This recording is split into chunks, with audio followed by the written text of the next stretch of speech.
Titi. Selamat pagi Bu Tari. Gimana kabarnya Bu Titi? Baik, sehat. Kebetulan ini sudah selesai tadi olahraga pagi sehingga sehat semuanya. Maaf ya Bu, mengganggu waktunya. Saya meminta waktunya Ibu untuk melaksanakan memenuhi tugas saya sebagai calon guru penggerak, yaitu mengambil keputusan nilai-nilai kebajikan sebagai seorang guru. Mungkin langsung saja ya Bu ke pertanyaan. Silakan ini. Pertanyaannya yang pertama itu, selama ini bagaimana Anda dapat mengidentifikasi kasus-kasus yang merupakan dilema etika atau bujukan moral, Bu? Ya. Kalau misalnya kita menghadapi kasus-kasus, kebetulan daerah di sini itu adalah lingkungan pasar, lingkungan terminal, sehingga dari lingkungan aja sudah sepertinya kayak dari pendidikan, dari ini itu menengah ke bawah istilahnya. Jadi di situ banyak sekali masalah-masalah terkadang kita hadapi dalam kehidupan sehari-hari. Nah, misalnya komunikasi di sini, komunikasi yang kurang pas itu biasanya kasus misalnya ada pertemuan orang tua. Nah, orang tua itu tidak pernah mengikuti atau mendatangi dari kegiatan pertemuan itu sehingga miskomunikasi biasanya seperti itu. Berikutnya Bu, selama ini bagaimana Anda menjalankan pengambilan keputusan di sekolah Anda, terutama untuk kasus-kasus di mana Anda dua kepentingan yang sama-sama benar atau sama-sama mengandung nilai kebajikan, Bu? Ya, baik. Pernah sekali ya itu kita hadapi menurut orang tua itu benar menggebu-gebu dalam mengeluarkan pendapat, tetapi pihak sekolah juga mengambil keputusan itu sudah berdasarkan beberapa pertimbangan, sehingga dari beberapa segi, sehingga terkadang menurut orang tua benar keputusan itu, tapi menurut kita sudah diskusikan dulu. Nah, seperti itu dengan prosedur kita akan jalin komunikasi. Pertama, perlu sekali adanya komunikasi dengan cara misalnya kita akan memanggil orang tua tersebut dengan menjelaskan duduk perkaranya mana yang baik itu. Selanjutnya, langkah-langkah atau prosedur seperti apa yang biasanya Anda lakukan selama ini, Bu? Ya, baik. Langkah-langkah itu banyak sekali.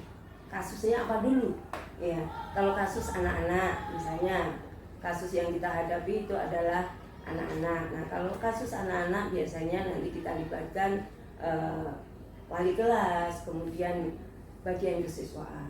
Tapi misalnya kalau kasus terkait dengan orang tua yang miskomunikasi tadi, itu pertama sebelum memanggil orang tua kita diskusikan dulu itu terkait dengan kelas berapa. Misalnya kasus itu terkait dengan kebijakan yang diambil dari kelas 6. Nah, sebelum melaksanakan memanggil orang tua, menjelaskan, kita berkoordinasi dulu dengan guru kelas 6, dengan kesiswaan, dengan kurikulum. Kita matangkan dulu, kemudian kita buatkan surat panggilan ke orang tua untuk menjelaskan apa yang perlu dijelaskan, yang miskomunikasi tadi, sehingga orang tua merasa yakin, oh ternyata kebijakan yang diambil dari sekolah itu sudah melalui beberapa prosedur yang ada. Itu kalau orang tua. Dan kita juga mempunyai teamwork dari sekolah kita. Kita juga berkoordinasi dengan ketua paguyuban maupun komite, sehingga masalah-masalah yang kita hadapi itu selalu dapat kita selesaikan dengan baik. Kemudian Bu, hal-hal apa saja yang selama ini Anda anggap efektif dalam pengambilan keputusan pada kasus-kasus dilema etika, Bu? Ya, hal-hal yang efektif. Pertama, kita harus koordinasi dengan tim sekolah itu. Itu kita harus solid dulu. Kemudian berkoordinasi dengan komite. Apabila ada sesuatu yang kita akan buat, kita tidak lepas dari komite, karena komite itu suatu organisasi yang bisa mengontrol kita, mendampingi kita, mengawal kita menjadi sekolah yang lebih maju. Itu. Jadi adanya tim yang kuat dalam mengambil kebijakan. Berikutnya Ibu, apakah Anda memiliki sebuah tantangan, tata kelola atau jadwal tertentu dalam sebuah penyelesaian kasus dilema etika? Apakah Anda langsung menyelesaikan di tempat atau memiliki sebuah jadwal untuk menyelesaikannya? Bentuk atau prosedur apa yang Anda jalankan? Ya, baik. Kalau kita menghadapi masalah, jangan ditunda-tunda. Jadi masalah itu segera, secepat mungkin kita selesaikan.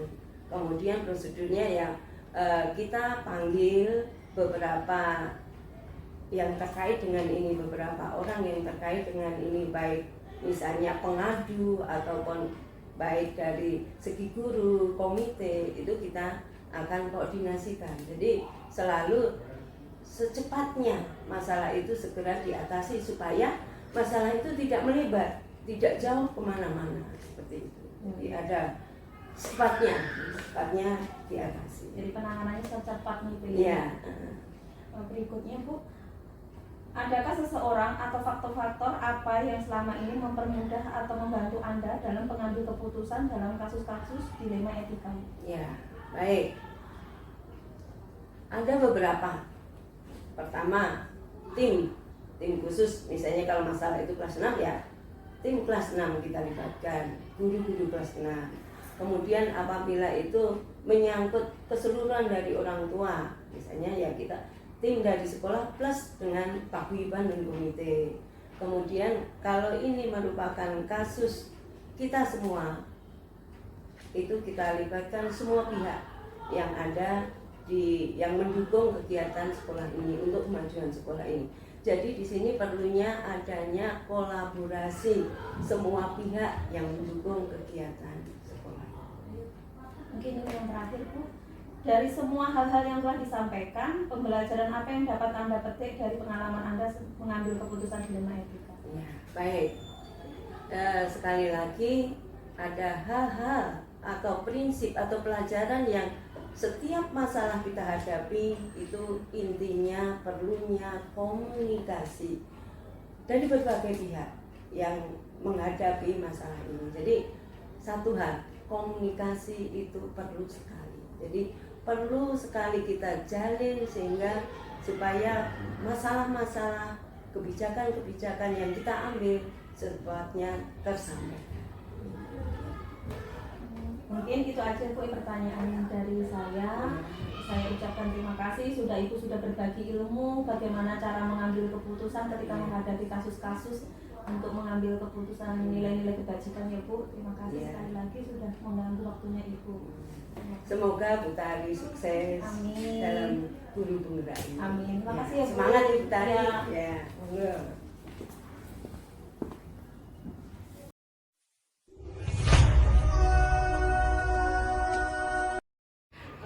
Minta ilmunya dari Ibu, jangannya Ibu bagaimana menyelesaikan tugas-tugas saya sebagai calon guru penggerak untuk pengambilan nilai-nilai kebajikan sebagai seorang pemimpin.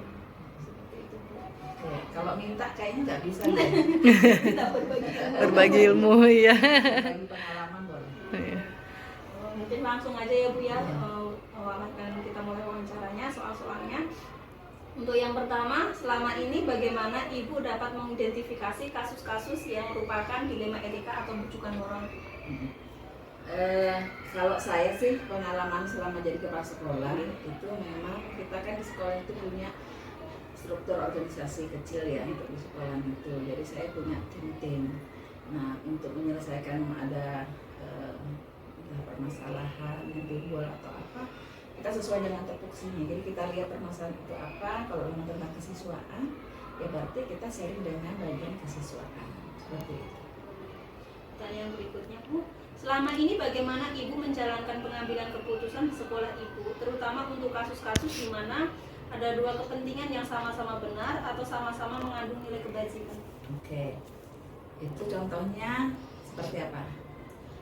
Contohnya misalkan ketika ada orang tua siswa yang pro kontra ya Bu ya dalam masalah sekolah atau ada keputusan sekolah yang misalkan mau rekreasi seperti itu ya Bu ya. Terus orang tua itu ada yang setuju, ada yang tidak setuju, tetapi cara penyampaiannya beliau mungkin sebenarnya maksudnya benar, cuma caranya penyampaiannya kurang oke, seperti itu. Itu untuk memutuskan kemananya gitu ya. Jadi gini, kalau yang hal seperti itu, misalkan contoh kayak perpisahan gitu ya, perpisahan atau lepaskan anak kelas 6 kan ya, itu kan kita ngobrolin. Nah itu kita pertama kan bentuk tim dulu. Nah di tim kepanitiaan itu ada guru, ada orang tua, kan seperti itu. Nah nanti ya harus cari suara terbanyak. Tapi selain itu juga kita lihat manfaatnya ke situ kunjungan itu apa. Nah kalau misalkan 50-50 ya kita lihat lagi tempatnya di mana, bermalam apa enggak, biayanya berapa. Nah kita lebih condongnya yang kesederhana gitu. Tapi kalau misalkan kepentingan yang sama-sama penting, contoh misalkan ada guru olahraga namanya Pak A misalkan, karena dia kompetensinya sebagai guru olahraga itu memang berkualitas, akhirnya dia misalkan jadi dewan juri atau wasit, atau dia pembimbing atau pendamping, dan itu karena ada surat tugas dari Disdik, kan yang sering kejadian kan seperti itu ya. Misalkan taruhlah Bu Tari ya, Bu Tari ini guru olahraga, skill di bidang badminton misalkan, kemudian Bu Tari diberi tugas oleh Dinas Pendidikan untuk mendampingi FL2SN misalkan gitu ya. Nah sementara Bu Tari mungkin di kelasnya, di sekolah ini mungkin jamnya full. Ya saya akan lihat lagi yang seperti itu. Karena Bu Tari memang fokusnya di sini jadi guru, tapi di lain pihak surat tugas ini memang harus dilaksanakan, maka saya akan menghargai tugas dari Dinas Pendidikan. Tetapi dengan catatan Bu Tari harus mencarikan solusi kelas yang ditinggal. Jadi biar sama-sama jalan. Dengan cara apa? Tidak mungkin kan tugas itu kalau lebih 2-3 hari itu harus dibebankan ke wali kelasnya, tidak seperti itu. Maka Bu Tari bisa mencari orang pengganti. Masalah nanti sistemnya gimana Bu, ini harus saya bayar. Ya itu konsekuensinya. Jadi tugas dari Dinas Pendidikan jalan karena sesuai tupoksinya kan, karena badminton tadi misalkan, dan itu bawa nama sekolah, bawa nama Kota Bontang, silahkan pergi, tapi kelasnya jangan kosong dan tidak membebani guru yang ditinggalkan. Nah kalau untuk perpisahan itu tadi ada bentuk tim mana yang lebih bermanfaat untuk anak-anak kunjungan yang akan didatangi. Oke, pertanyaan berikutnya Bu, langkah-langkah atau prosedur yang seperti apa yang biasa Ibu lakukan selama ini? Ya selama ini saya selalu memberdayakan tim saya. Baik saya masih di 04 maupun di 02 sekarang, itu kita kan ada namanya waka-waka ya. Padahal memang di sekolah dasar itu nggak ada namanya waka, itu nggak ada. Tapi saya menyebut mereka waka. Tim itu adalah waka, wakil kepala. Ya kalau memang masalah tentang kesiswaan atau apa itu kita gunakan, kita berdayakan. Kemudian saya memakai secara teori kekeluargaan. Ketika ada masalah itu kekeluargaan, waka yang sudah kita bentuk atau tim yang sudah kita bentuk dengan cara persetujuan bersama, itu harus kita berdayakan. Dia dulu yang menyelesaikan, kalau tidak selesai baru ada saya, atau dia yang menyelesaikan baru melaporkan ke saya, baru bisa tuntas seperti itu. Jadi keterbukaan dan kekeluargaan sesuai dengan prosedurnya. Terus kemudian hal-hal apa saja yang selama ini Ibu anggap efektif dalam pengambilan keputusan? Itu tadi kita terbuka. Yang penting sekolah itu punya rambu. Contoh, kami di setiap akhir tahun pembelajaran itu harus selalu rapat atau rakor ya, rapat kerja itu untuk membuat rambu-rambu itu tentang tata tertib sekolah, tata tertib siswa, tata tertib guru, Jadi ketika ada masalah-masalah apa, kita kembalikan lagi ke situ, itu rambunya. Dan itu menurut saya efektif. Nah, menyelesaikannya bisa secara keluargaan dulu, kalau memang ini bisa secara pribadi, tapi kalau secara umum kedinasan, secara pribadi juga tetap kita jalankan, tapi nanti kita buka di forum juga. Berikutnya Bu, hal-hal apa saja yang selama ini merupakan tantangan dalam pengambilan keputusan pada kasus-kasus Oke. dilema etika? Tantangan itu adalah ketika kita memberi kebijakan. Contoh, saya memberi kebijakan ke Bu Tari tentang silahkan tugas ibu. Misalkan dalam 1 bulan bisa sampai 2 kali berangkat, atau bisa jadi Bu Tari tidak berangkat keluar daerah atau keluar kota, tapi di dalam kota saja. Misalkan Bu Tari karena memang skillnya di badminton tadi itu sudah terbukti lah ya kan, ketika ada turnamen sampai juga diminta jadi wasit, itu kan juga akan menimbulkan tentang kecemburuan ke teman-teman. Enak betul tuh Bu Tari jalan-jalan terus. Iya sih, ada guru penggantinya, tapi kan seperti itu ya. Nah itu ya kita harus kasih pengertian. Kalau ibu mau seperti Bu Tari, ya harus punya skill dulu supaya bisa ini. Itu yang pertama. Yang kedua, kalau misalnya kecemburuannya tentang kepanitiaan, kegiatan di sekolah. Contoh misalkan Bu Tari selalu saya tunjuk sebagai ketua panitia. Itu kan tidak benar.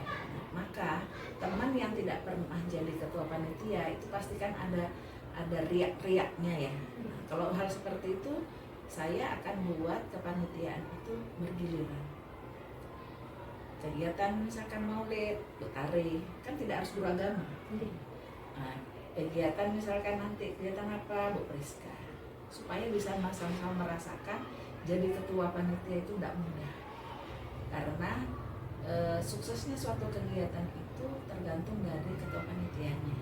Bagaimana dia bisa memanage teman-temannya, timnya, mengemasnya seperti itu. Kan timbulnya biasanya seperti itu. Apalagi kalau ujung-ujungnya ada honornya, pasti rasa cemburuan. Ya kalau untuk kegiatan di sekolah bergiliran. Gitu. Tapi kalau untuk yang kedinasan ya kita sampaikan. Ini ada surat resmi dari dinas. Apakah saya tidak memberi kesempatan pada guru saya yang sudah dipercaya dinas, apalagi ini membawa nama baik sekolah itu sih. Jadi keterbukaan itu perlu. Berikutnya Bu, apakah Ibu memiliki sebuah tata kala atau jadwal tertentu dalam sebuah penyelesaian kasus dilema etika? Apakah Ibu langsung menyelesaikan di tempat atau memiliki sebuah jadwal untuk menyelesaikannya? Bentuk atau prosedurnya seperti apa yang Ibu jalankan? Kalau itu ada dua, satu terstruktur itu terjadwal, dan satu tidak terstruktur atau tiba-tiba sesuai dengan kebutuhan. Kalau saya itu, selama saya jadi kepala sekolah, saya lakukan itu. Ada yang terjadwal, misalkan di raker tadi itu saya akan sampaikan bahwa setiap hari Sabtu kita ada rapat. Rapat ini bisa evaluasi kegiatan dalam 1 pekan atau ada Nah kalau yang urgent ya berarti nggak harus menunggu jadwal hari Sabtu seperti itu sesuai kebutuhan saja. Gitu sih selama ini saya lakukan, dan itu alhamdulillah. Jadi kalau misalkan seperti kemarin kami ada kegiatan hari ulang tahun SD 02 Bontang Barat dengan mengundang Pak Wali, Bu Wali, Kepala Dinas, dan pemerintahan sini, bahkan teman-teman kepala sekolah dan juga alumni. Itu ya saya harus ada, hari ini selesai, besok kita harus ada evaluasi kegiatan, karena mungkin saja ada hal-hal yang saya tidak tahu. Nah ketika evaluasi kegiatan itu yang memang pure tentang evaluasi kegiatan, tapi nanti di terjadwalnya karena memang kita ada kegiatan evaluasi 1 pekan kegiatan di sekolah, kita angkat, tapi hal yang terlupakan di evaluasi kegiatan di hari itu, dan itu memang ada catatan. Ketika 02 Bontang Barat, oh ternyata saya lupa ini, nah itu ke depannya supaya nggak lupa lagi, seperti itu sih. Jadi ada terstruktur dan tidak terstruktur, terjatuh.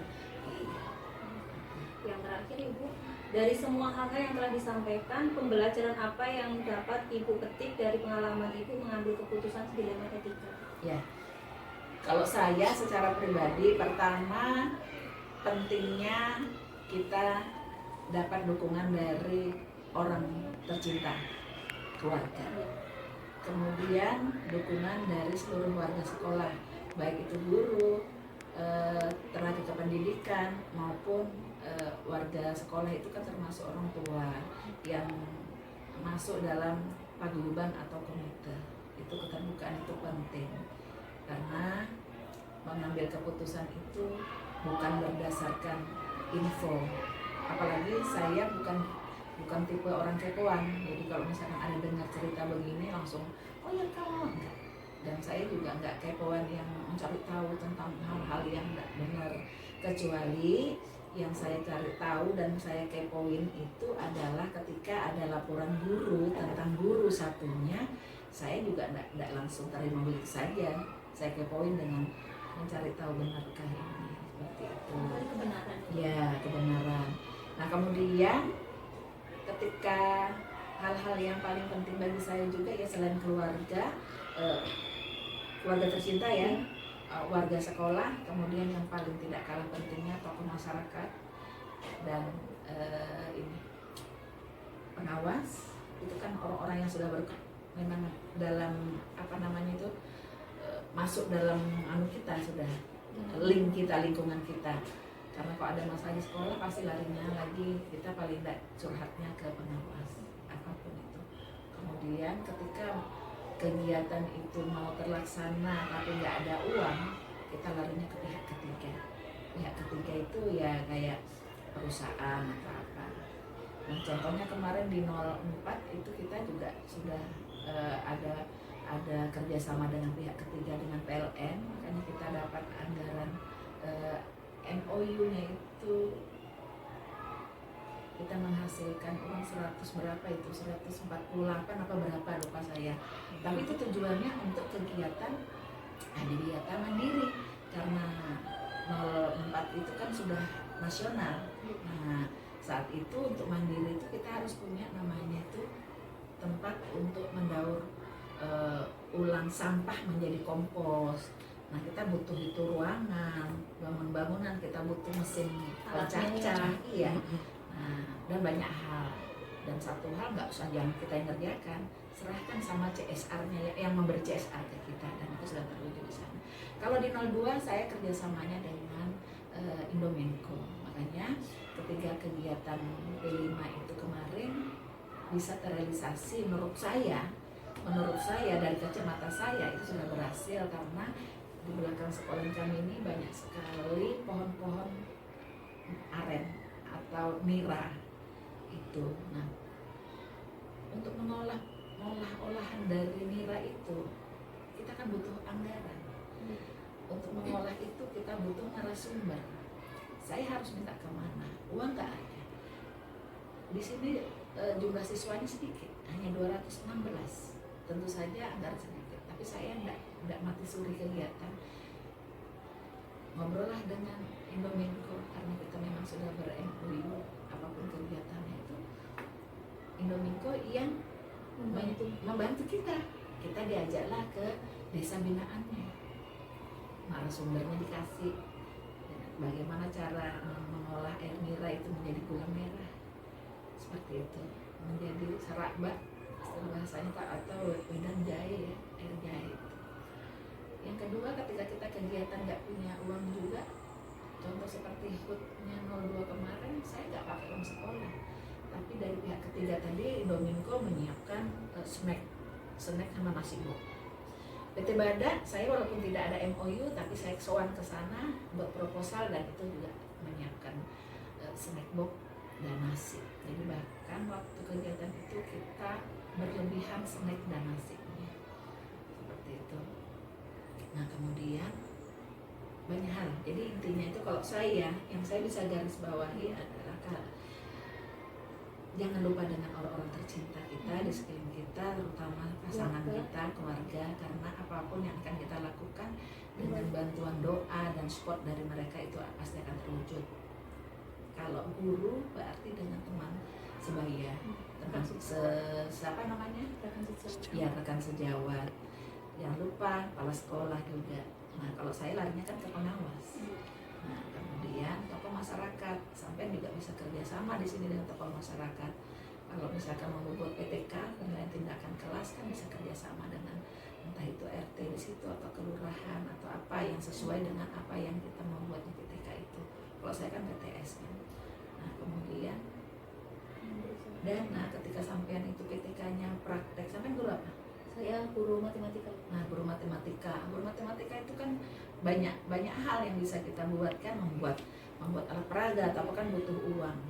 Nah itu bisa lari ke, kita sudah ber-MOU dengan PLN sampai bisa sowan ke sana karena itu 4 tahun saya di sana itu tahun 2019, 20, 21, 22, 23 masih berlaku.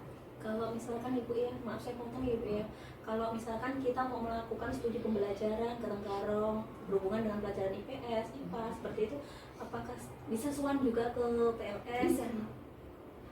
Tetap bikin proposal itu? Iya. Jadi ibu selaku apa? Misalkan ibu saya ini calon guru penggerak, ya udah berarti bikinnya secara pribadi. Buat proposal, tujuannya apa jelas, kemudian di bawah itu sampean yang buat mengetahui kepala sekolah. Jangan lupa, kepala sekolah itu adalah orang tua di sekolah itu. Lanjut ke PLN. Kan tidak hanya PLN, bisa orang tua murid yang pengusaha atau apa itu bisa. Nah, kemudian saya mau ke sana, kunjungan di sana. Nah, untuk kunjungan ke sana butuh dana, ini dan sebagainya. Buat di proposal itu detail. Nah, pengalaman saya itu dari 05 ketika bangun sekolahan pun harus detail kebutuhannya apa. Kita tidak akan bisa maju kalau mikirkan nggak punya duit. Tapi kita bisa maju bukan karena duit aja. Paham nggak? Jadi ini duit ada nih, tapi kalau kita nggak bisa memanfaatkan duit itu nggak bisa maju. Kita mau maju nih nggak punya duit, ya ada jalan lain kan seperti itu. Nah itu saya berlakukan. Jadi guru-guru 02 juga itu yang selama ini nggak pernah diajak jalan, mungkin dulu-dulunya saya ajak jalan. Caranya seperti apa? Kita cari pihak ketiga. Yang penting kita presentasikan jelas. Oke. Saya sowan dengan pengawas, Bu ini gini gimana? Kalau oke, jadi kalau ada apa-apanya kita kan nggak disalahkan, sampai bisa. Yang penting niatnya. Saya dari 04 ke sini bisa ya istilahnya bisa merubah situasi yang tadinya sekolah ini perawan menjadi sekarang yang sudah ada hiasan-hiasannya. Tapi itu tidak hanya secara teori. Guru saya ajak ke sekolah penggerak di Samarinda itu tempat Bu Deno. Nah di sana mereka akan bertanya. Mereka melihat dulu baru mereka akan timbul pertanyaan itu sebenarnya mereka sudah mencari tahu kan. Nah, jadi saya tidak perlu lagi berkuar-kuar. Tapi sebelum ke sana kan saya sudah kasih sosialisasikan. Sekolah itu harusnya seperti ini.